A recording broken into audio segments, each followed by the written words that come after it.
வணக்கம் நண்பர்களே. டிவிஎஸ் பார்த்தீங்க அப்படின்னா, ஆர்பிட்டர் அப்படின்னு சொல்லிட்டு ஒரு நியூ ஸ்கூட்டரை ஈவி ஸ்கூட்டரை இந்தியாவில் வந்து லான்ச் பண்ணியிருக்காங்க. நிறைய விஷயங்கள் வந்து புதுசாக கொடுத்துருக்காங்க. பார்க்குறதுமே அல்டிமேட்டாக இருக்குது இந்த ஸ்கூட்டர். ஆல்ரெடியே வந்து ஈவி செக்மெண்ட்டில் டிவிஎஸ் தான் வந்து நம்பர் 1 பொசிஷனில் வந்து இருக்காங்க. அப்போ அதை இன்னுமே வந்து தக்க வச்சுக்கணும் அப்படிங்கிறதுக்காக தான் இந்த ஆர்பிட்டர் வந்து லான்ச் பண்ணியிருக்காங்க. ஸோ டிசைன் வைஸ் வந்து ஆர்பிட்டர் எப்படி இருக்குது, என்ன மாதிரி விஷயங்கள்லாம் டிவிஎஸ் வந்து பண்ணியிருக்காங்க, ஸ்பெசிஃபிகேஷன் எப்படி கொடுத்துருக்காங்க அப்படிங்கிறத பற்றி தான் இந்த வீடியோவில் வந்து டீட்டெயிலாக வந்து பார்க்க போகிறோம். முதல்ல டிசைன் அப்படின்னு எடுத்துக்கிட்டோன்னா, அந்த ஃப்ரண்ட் போர்ஷன் பொறுத்த வரைக்கும் நமக்கு வந்து ஐக்யூபை பேஸ் பண்ணி ஐக்யூபோட அடுத்த ஒரு வெர்ஷன் மாதிரி தான் நமக்கு வந்து தெரியுது. பட் அங்கங்கே சின்ன சின்ன விஷயங்கள் பார்த்தீங்கன்னா நிறையவே வந்து சேஞ்ச் பண்ணியிருக்காங்க. ஐக்யூபில் சின்ன ஒரு வைசர் செட்டப் மாதிரி வந்து இருக்கும். பட் இதில் ஆர்பிட்டரில் பார்த்தீங்கன்னா வைசர் வந்து பெரிய வைசராக கொடுக்குறாங்க. ஒரு ஆஃப் ரோடு வெஹிக்கிளில் கொடுக்குற மாதிரி, இல்லை ஒரு பைக்கில் கொடுக்குற மாதிரி ஒரு வைசர் செட்டப் பார்த்தீங்கன்னா ஆர்பிட்டரில் நமக்கு வந்து வருது. அந்த ஃப்ரண்ட் பேனல் பார்த்தீங்கன்னா ஆப்ரான் பொறுத்த வரைக்கும் வந்து நமக்கு அந்த பேனல் எல்லாமே ஐக்யூப்லேருந்து அப்படியே எவாலுவேட் ஆன மாதிரி தான் ஆர்பிட்டரில் வந்து கொடுத்துருக்காங்க. பட் லைட்டிங் வந்து டோட்டலாக வந்து மாற்றிருக்காங்க. ஒரு ஸ்டைலிஷாக இருக்குது. இப்போ இருக்க ஜென்ரேஷனுக்கு ஏற்ற மாதிரி வந்து ஃபியூச்சரிஸ்டிக்காக பார்த்தீங்கன்னா லைட்டிங் வந்து கொடுத்துருக்காங்க. ரெக்டாங்கிள் ஷேப்பில் வந்து லைட் வந்து வருது. ரொம்ப ஸ்லிம்மாக தான் வந்துருக்கு. ஸோ அது வந்து பார்க்க நமக்கு வந்து நல்லா இருக்குது. மெயினாக அந்த மெயின் ஹெட்லைட்டை தாண்டி நமக்கு வந்து இண்டிகேட்டர்ஸாக இருக்கட்டும், அதேமாதிரி டிஆர்எல் செட்டப்பாக இருக்கட்டும், ரியரில் வரக்கூடிய டெயில் லைட்டாக இருக்கட்டும், இது எல்லாமே பார்த்தீங்கன்னா ரொம்ப தின்னாக ரொம்ப ஸ்லிம்மாக வந்து கொடுத்துருக்காங்க. ஸோ இதுதான் வந்து வைக்கில் வந்து நமக்கு இது வந்து ஐக்யூபு, இது வந்து ஆர்பிட்டர் அப்படின்னு எந்த இடத்துல நம்ம வந்து டிஃப்ரென்ஷியேட் பண்ணி காட்டலாம் அப்படின்னா இந்த லைட்டிங், இந்த இண்டிகேட்டர்ஸ், டிஆர்எல் அதை தான். ஸோ அது வந்து ஒரு அடுத்த லெவலில் இருக்குது அப்படின்னு வந்து சொல்லலாம். அந்த ஃப்ரண்ட் போர்ஷன் பொறுத்த வரைக்கும் ஓரளவுக்கு அப்படியே ஐக்யூப்லேருந்து எவாலுவேட் ஆன மாதிரி இருந்தாலுமே கூட அந்த சைட் பேனல் ரியர் போர்ஷன் பார்த்தீங்கன்னா டோட்டலாக வந்து ஆர்பிட்டரில் நமக்கு வந்து சேஞ்ச் பண்ணிட்டாங்க. ஒரு பாக்ஸி டைப்பில் கொடுத்துருக்காங்க அப்படின்னு சொல்லலாம். அதேமாதிரி ஒரு பேனல்லாம் வந்து சிங்கிள் பேனலாக கொடுக்காம நமக்கு 2-3 பேனல்லாம் வந்து ஜாயின் பண்ண மாதிரி அதுக்கேற்ற மாதிரி வந்து டிசைன் பண்ணியிருக்காங்க. ஸோ இது எல்லாமே பார்த்தீங்கன்னா வைக்கிளோட லுக்கை அடுத்து வேறு மாதிரி காட்டுது அப்படின்னு சொல்லலாம். 6 விதமான கலர் ஆப்ஷன்ஸ் வந்து கொடுத்துருக்காங்க. எல்லா கலருமே வந்து சூப்பராக இருக்குது. சன்பர்ஸ்ட் அப்படின்னு சொல்லிட்டு ஒரு கலர் கொடுக்குறாங்க. ஸோ அது வந்து எல்லோயிஷாக வருது. எல்லா கலருமே 6 கலர் இருக்குது அப்படின்னா 6 கலருமே டிவல் டோன் ஃபினிஷில் தான் நமக்கு வந்து வருது. இந்த சன்பர்ஸ்ட்டை தாண்டி ப்ளூ வந்து கொடுக்குறாங்க. ப்ளூவை தாண்டி நமக்கு வந்து கிரே இருக்குது, அடுத்து காப்பர் இருக்குது, அடுத்து டைட்டானியம்னு ஒரு கலர் கொடுக்குறாங்க, ஃபைனலாக சில்வர் கலர் ஒயிட்டில் வர மாதிரி கொடுக்குறாங்க.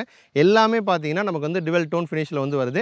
பேனலில் அந்த கலர்ஸ் எல்லாமே பார்க்குறதுக்கு அல்டிமேட்டாக வந்து இருக்குது. ஸோ அந்த ரியர் ப்ரொஃபைல் அப்படிங்கிறது, அந்த ரியர் ப்ரொஃபைல், சீட்டிங்கு, சைடு, இது எல்லா விஷயங்களையுமே டிவிஎஸ் வந்து பயங்கரமாக வந்து ஒர்க் பண்ணியிருக்காங்க. இப்போ வந்து ஐக்யூப் வேணுமா, இல்லை நமக்கு வந்து ஆர்பிட்டர் வேணுமாங்கிற ஒரு டவுட் வருது அப்படின்னா ஸ்பெசிஃபிகேஷனை விட்டுருங்க. டிசைன் அடிப்படையில் பார்த்தோன்னா ஐக்யூப்பை தாண்டி அந்த ரியர் போர்ஷன் இதெல்லாம் பார்க்குறப்ப நமக்கு ஆர்பிட்டர் இன்னுமே எக்ஸலண்ட்டாக இருக்குது அப்படின்னு சொல்லலாம். அதை தாண்டி சில விஷயங்கள் வந்து ரொம்ப சிம்பிளாக கொடுத்துருந்தாலுமே அது வந்து பார்க்க நல்லாயிருக்கு. அதில் மெயினாக பார்த்தீங்கன்னா நம்ம வந்து டயர்ஸ் வீல் சொல்லலாம், அதோட அலாய் வீலோட டிசைன் வந்து சொல்லலாம். அலாய் வீலோட டிசைன் வந்து எக்ஸ் ஷேப்பில் வந்து கொடுத்துருக்காங்க. சிம்பிளாக தான் இருக்குது, பட் பார்க்க நமக்கு நல்லா இருக்குது. ஸோ நச்சுன்னு இருக்குது வீல். அதேமாதிரி ஃப்ரண்ட்டில் வந்து 14 இன்ச் வந்து கொடுக்குறாங்க, ரியல் வந்து 12 இன்ச்சு தான் 12 இன்ச்சு கொடுக்குறாங்க.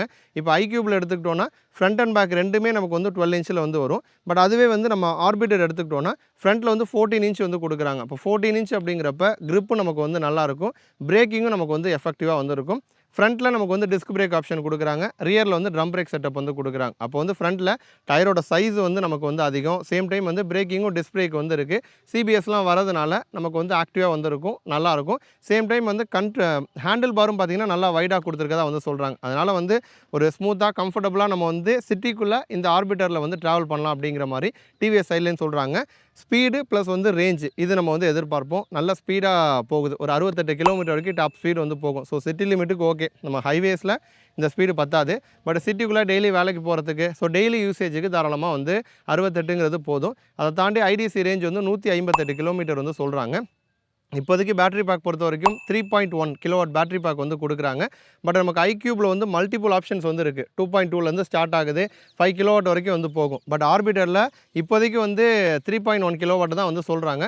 பட் இதை தாண்டி இனிமேல் ஃபியூச்சரில் வந்து அப்டேட் வந்து கொடுக்குறப்ப மல்டிபிள் பேட்டரி பேக்ஸ் வந்து டிவிஎஸ் வந்து இன்ட்ரோ பண்ணலாம். பட் இப்போதைக்கு வந்து சிங்கிள் பேட்டரி ஆப்ஷனில் மட்டும்தான் வந்து ஆர்பிட்டர் நமக்கு வந்து கொடுத்துருக்காங்க. டிஸ்பிளே பொறுத்த வரைக்கும் வந்து எல்சிடி டிஸ்பிளே தான், பட் டிஜிட்டல் வந்து கொடுக்குறாங்க. கனெக்டிவிட்டி ஃபீச்சர் வந்துடும். நமக்கு வந்து SMS alert, call alert, turn by turn navigation வசதி, ஜியோ ஃபென்சிங்கு, லைவாக எங்கே இருக்குது அப்படிங்கிற லொக்கேஷன் வந்து தெரிஞ்சுக்கலாம். அதேமாதிரி ஃபால் அலாட்டு, தெஃப்ட் அலாட்டு, இந்த மாதிரி விஷயங்கள் எல்லாமே பார்த்தீங்கன்னா நமக்கு வந்து டிஸ்பிளேயில் வந்து கொடுக்குறாங்க. சீட்டிங் பொறுத்த வரைக்கும் வந்து பயங்கர கம்ஃபர்டபுளாக வந்து தெரியுது. 845 mm சீட்டோட லென்த் வரும். ஒரு 2 பேர் வந்து கம்ஃபர்டபுளாக ட்ராவல் பண்ண முடியும். அதுக்கேற்ற மாதிரி சீட்டிங் வந்து கொடுக்குறாங்க. பேக் ரெஸ்ட் பொறுத்தவரைக்கும் வந்து கொஞ்சம் யூனிக்கா இருக்கிற மாரி வந்து குடுக்குறாங்க. சீட்டுமே ரொம்ப ஃப்ளாட்டா வந்து இருக்கு. ஸோ, அதனால பின்னாடி உட்காந்துருக்கிற பில்லியன் சேஃப்டி வைஸ்ன்னு பார்க்குறப்ப மேபி ஒரு பேக் ரெஸ்ட்டோ வேற ஏதோ வந்து குடுத்துருந்தாங்க அப்படின்னா, இன்னும் கொஞ்சம் அவங்க கம்ஃபர்டபுளா ஃபீல் பண்ணுவாங்க. பட் இதில வந்து யூனிக்கா வந்திருக்கு. சீட்டு நல்லா பெரிய சீட்டா வந்திருக்கு. பட் பார்த்து உட்காரணும். அந்த மாரி தான் பார்க்கறதுக்கு நமக்கு வந்து தெரியுது. சைடு பேனல்ஸ் பார்த்தீங்கன்னா நல்லாயிருக்கு. அது வந்து டிசைன் வைஸும் வந்து அல்டிமேட்டா குடுத்துருக்காங்க. கலர்ஸும் வந்து அட்ராக்டிவா இருக்கு. ஃப்ரண்ட்ல வந்து ஒரு சின்ன யுட்டிலிட்டி பாக்ஸ் வந்து குடுக்குறாங்க. ஸோ, அது வந்து ஒரு சின்ன பாக்ஸா தான் நமக்கு வந்து தெரியுது. சஸ்பென்ஷன் செட்டப் பொறுத்தவரைக்கும் டெலஸ்கோபிக் தான். ரியர்ல வந்து ட்வின் ஷாக்ஸ் தான் வந்து நமக்கு குடுக்குறாங்க. சார்ஜிங் பொறுத்தவரைக்கும் 4 மணி நேரம் 10 நிமிஷத்துல நமக்கு வந்து ஃபுல் சார்ஜ் ஆயிரும். கிரவுண்ட் கிளியரன்ஸும் அதிகமா குடுத்துருக்காங்க. 169 கிரவுண்ட் கிளியரன்ஸ் வந்து குடுக்குறாங்க. வெயிட்ன்னு பார்த்தோம்னா 112 கிலோகிராம் வெயிட் வந்து வரும். இதை தாண்டி நமக்கு வந்து க்ரூஸ் கண்ட்ரோல் வந்து குடுக்குறாங்க. ஹில் ஹோல்டு கண்ட்ரோல் வசதி வந்து குடுக்குறாங்க. ஸோ, இது 2மே வந்து லேடீஸ்க்கு ரொம்ப யூஸ்ஃபுல்லா இருக்கும். சேம் டைம் வந்து நமக்குமே வந்து ஒரு மேட்ல ஏத்துறோம், ஒரு பார்க் பண்ற இடத்துல வந்து மேடா இருக்கு. அந்த மாரி சமயங்கள்ல ஹில் ஹோல்டு கண்ட்ரோல் நமக்கு வந்து யூஸ்ஃபுல்லா இருக்கும். அதேமாரி க்ரூஸ் கண்ட்ரோலும் பார்த்தீங்கன்னா 68 கிலோமீட்டர் தான் டாப் ஸ்பீடு போகுது. பட் டே டு டே யூசேஜுக்கு டெய்லி ஒரு ஆஃபீஸ் போயிட்டு வீட்டுக்கு வரோம் அப்படின்னா, அந்த மாரி சமயங்கள்ல க்ரூஸ் கண்ட்ரோல் வந்து நமக்கு வந்து ரொம்பவே யூஸ்ஃபுல்லா வந்து இருக்கும். 2 மோட்ஸ் வந்து குடுக்குறாங்க. ஏன்னா 68ங்கிறப்ப 3 மோடு தேவையில்ல. So, echo mode, city mode அப்படின்னு குடுக்குறாங்க. எக்கோ மோட்லேயே போனோம் அப்படின்னா நல்ல ரேஞ்ச் வந்து எக்ஸ்பெக்ட் பண்ணலாம். பட் ஒரு ஓவர்டேக் பண்ணுறப்ப கொஞ்சம் ஃபாஸ்ட்டாக போனோம் அப்படிங்கிறப்ப நம்ம வந்து சிட்டி மோட் பெரும்பாலும் சிட்டி மோடில் தான் போகிற மாதிரி இருக்கும். ஸோ, 2 மோட்ஸ் வந்து நமக்கு வந்து குடுக்குறாங்க. பிரைஸ் பார்த்தோம் அப்படின்னா 1,02,000 வரும். நம்ம தமிழ்நாடு எக்ஸ் ஷோரூம் பிரைஸு. இப்போ பிரைஸுமே ரொம்ப ரீசனபுளா தான் வந்து குடுத்துருக்காங்க. ஐக்யூபோட ரேஞ்சிலே பிரைஸ் வந்து வர மாரி நமக்கு வந்து ஆர்பிட்டரும் வந்து குடுத்துருக்காங்க. அப்போ கஸ்டமர்ஸ்க்கு வந்து 2 ஆப்ஷன் வந்து இருக்கு. ஒரு காலேஜ் பையன் போறான், ஒரு யங்ஸ்டர் போறாங்க. கொஞ்சம் டிசைன் வைஸ் வந்து அல்டிமேட்டா இருக்கணும். பார்க்க வந்து ஒரு நல்ல ஒரு பிரீமியம் டச் வேணும் அப்படின்னா, அவங்க வந்து ஆர்பிட்டர் வந்து சூஸ் பண்ணுவாங்க. இல்ல எனக்கு வந்து சிம்பிளா இருந்தா போதும் அப்படிங்கிறப்ப, அவங்க வந்து நம்ம ஐக்யூப் வந்து சூஸ் பண்ணுவாங்க. பட் இப்போதைக்கு வந்து எல்லா விஷயங்களுமே நமக்கு வந்து ஐக்யூபோட ஆர்பிட்டர் வந்து பெட்டரா தான் வந்து இருக்கு. பட் வந்து பேட்டரி பேக் தவிர, பேட்டரி பேக் வந்து ஐக்யூப்ல மல்டிபிள் பேக்ஸ் வந்து குடுக்குறாங்க. நமக்கு தேவைக்கு ஏத்த மாரி வந்து சூஸ் பண்ணிக்கலாம். பட் ஆர்பிட்டர்ல வந்து சிங்கிள் பேட்டரி பேக் மட்டும் தான் வந்து குடுக்குறாங்க. ஃபியூச்சர்ல நமக்கு வந்து நிறைய பேட்டரி பேக் அப்டேட் குடுக்கலாம் அப்படின்னு நம்ம வந்து எதிர்பார்க்கலாம். ஸோ, இந்த ஆர்பிட்டர் தாண்டி டிவிஎஸ்ல அடுத்தடுத்து நிறையா லான்ச்சஸ் வந்து இருக்கு. அதில் மெயினா இன்னொன்று பார்த்தீங்கன்னா, என்டார்க்லேயுமே ஒரு அப்டேட் வந்து வருது. என்டார்க் பொறுத்தவரைக்கும் இப்போதைக்கு வந்து 125 சிசி செக்மெண்ட்ல வந்து இருக்கு. ஒரு டாப் 10 அதிகமாக சேல் ஆகிற ஸ்கூட்டர்ஸ்னு எடுத்துக்கிறோம்னா, அது வந்து டாப் 10க்குள்ள என்டார்க் வந்து இருக்கும். இப்போ அதில் இன்னும் கொஞ்சம் ஆட் பண்ணுறாங்க. 150ல வந்து கொடுக்க போகிறாங்க. ஒரு டீசர் இமேஜ்லாம் கூட லான்ச் ஆனது. அதில் வந்து அந்த ஹெட்லைட்டோட ஷேப்பை வந்து சேம் தான். பட் அந்த இன்னும் கொஞ்சம் ப்ராடாக இருக்கிற மாதிரி ஹெட்லைட்டோட ஷேப்பை மட்டும் நமக்கு வந்து மாற்றிருக்காங்க. அதேமாரி புது இன்ஜின் வந்து கொடுக்குறாங்க. பவர்ஃபுல்லாக இருக்க போகுது. ஸோ, மைலேஜை தாண்டி எனக்கு பவர்ஃபுல்லான ஸ்கூட்டர் வேணும், ஒரு மேக்ஸி டைப்பில் இருக்கணும், ரகடான லுக்கில் இருக்கணும் அப்படின்னு எதிர்பார்க்குற பசங்களுக்காகவே என்டார்க்கில் 150 வந்து கொண்டு வராங்க.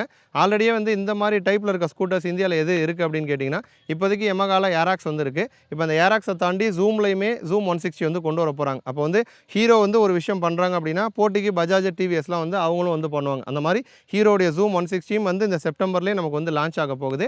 அதே மாதிரி டிவிஎஸ்லையுமே என்டார்க் 150 பார்த்தீங்கன்னா செப்டம்பரில் லான்ச் ஆக போகுது. ஸோ, ரெண்டுமே பயங்கர டஃப்பாக இருக்க போகுது அந்த செக்மெண்ட்டில். ஸோ, லான்ச் ஆன பிறகு நம்ம வந்து ஃபுல்லாக கம்பாரிசன் வந்து பார்க்கலாம். கண்டிப்பாக இந்த வீடியோ உங்களுக்கு வந்து இன்ஃபர்மேட்டிவாக இருக்கும்னு நம்புகிறோம். இதே மாதிரி இன்னொரு இன்ஃபர்மேட்டிவான வீடியோவில் திரும்ப வந்து உங்களை வந்து சந்திக்கிறோம். நன்றி.